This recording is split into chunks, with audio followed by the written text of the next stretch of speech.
spend a lot of time cleaning, scrubbing with force uneven and sharp surfaces, regularly cutting themselves deeply, exposing their bare skin to petroleum products which are all carcinogens, or using harmful cleaners that can cause things like popcorn lung or COPD, leading them to a sad, painful demise struggling for air, all to clean internal engine parts that nobody's ever going to see. So what's with all the scrub up, bub? Well, let me start by saying you can have a dirty engine or you can have dirt in the engine. Two things that are kind of the same, but one's more destructive than the other, and they usually have completely different causes. One's environmental, the other has to do with the condition of the engine. Let's start with the environmental one. When your engine's running, it's pretty well sealed up. The only way dirt could get inside is if it contaminated one of the two things your engine needs a steady supply of, and that's air and fuel. There are dirt particles so small that they can fit through the media in air and fuel filters, but the damage they do is so minimal that it can't be measured. So if your air intake and fuel systems are intact and you're using the correct filters, chances are any contamination you found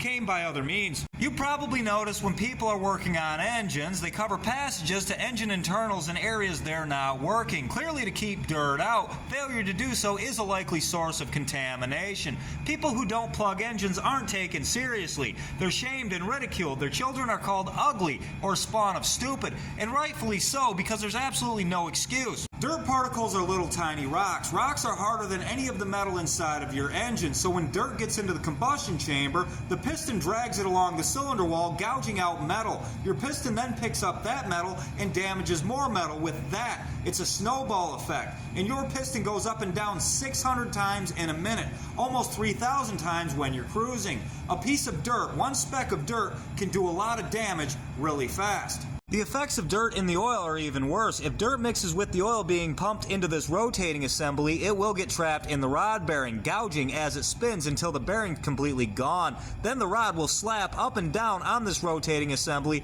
until it fatigues, breaks, and goes right through the side of the engine block, spilling oil all over the road and poisoning the turtles that live on the shoulder. Now that I've hopefully scared you into taking every possible precaution to keep dirt out of your engine while you disassemble it, and cleaning everything as well as possible before you reassemble it, let me just say if a little bit of dirt does enter your combustion chamber, it's usually ejected out of the exhaust valve without incident. That's because there's too much turbulence in the combustion chamber for anything to really settle. But if that dirt does settle in the combustion chamber, it's going to do all of the damage that I said it was going to do.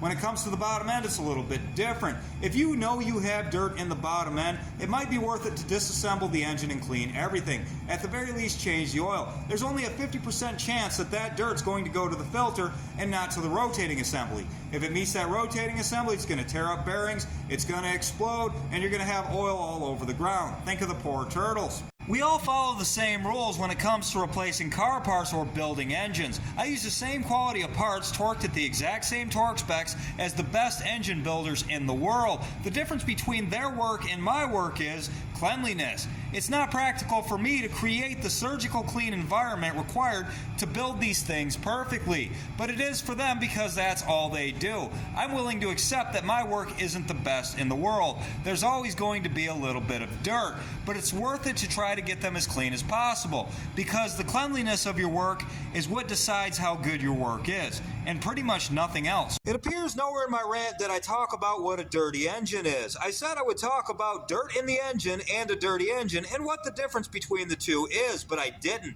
So I guess that's going to be in my next video. We're going to talk about what this black stuff is.